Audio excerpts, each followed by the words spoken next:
એટલે દીપોત્સવનો ભવ્ય તહેવાર દેશના મોટા યાત્રાધામો ખાતે જ્યારે દિવાળીના દિવસે દીપ પ્રજ્વલિત કરવામાં આવે છે ત્યારે દીપ ખાસ કરીને જ્યારે ગૌછાણમાંથી બનાવ્યા હોય ત્યારે તેનું મહત્વ વધી જતું હોય છે। ડભોઈના ઉમ્મીદ સેન્ટર સોનેશ્વર પાર્ક ખાતે વિવિધ એનજીઓ દ્વારા મહિલાઓ આત્મનિર્ભર બને તે સશક્ત બને તે હેતુ સાથે છેલ્લા 15 દિવસથી ગૌછાણમાંથી દીપ બનાવવાની કામગીરી મહિલાઓ દ્વારા હાથ ધરાઈ છે।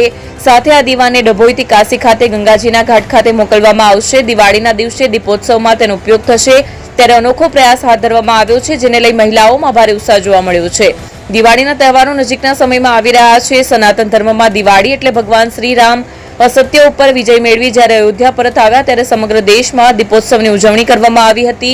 ત્યારથી દિવાળીના દિવસને સનાતન ધર્મમાં લોકો દીપોત્સવ તરીકે ઉજવણી કરે છે। ત્યારે આ તહેવાર સનાતન ધર્મ માટે ખાસ હોય છે જેમાં સૌથી વધુ દીપનું મહત્વ હોય છે।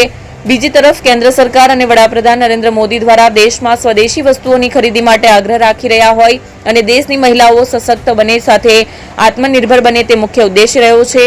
તેવામાં ડભોઈ ખાતે આવેલ ઉમ્મીદ સેન્ટર સોનેશ્વર પાર્ક ખાતે વડોદરાની સંસ્થા society for Indian development Reva women's welfare foundation તેમજ નર નારાયણ દેવ ચેરિટેબલ ટ્રસ્ટના સંયુક્ત ઉપક્રમે આત્મનિર્ભર ભારત અને સ્વદેશી વસ્તુની ખરીદી તેમજ મહિલા સશક્તિકરણને ઉજાગર કરવા હેતુ ગૌછાણમાંથી ડભોઈના સ્લમ વિસ્તારની મહિલાઓને રોજગાર આપી 3 લાખ દીપ બનાવવાનું અનોખું કાર્ય છેલ્લા 15 દિવસથી શરૂ કર્યું છે। આ દીપ બનાવી સંસ્થા દ્વારા કાશી ખાતે દિવાળીના દિવસે મોકલવામાં આવશે જ્યાં ગંગા ઘાટ ખાતે ગૌછાણમાંથી બનેલા દીપ પ્રજ્વલિત કરવામાં આવશે નો મહત્વનો ઉદ્દેશ્ય સાથે સંસ્થા દ્વારા અનોખો પ્રયાસ હાથ ધરવામાં આવ્યો છે।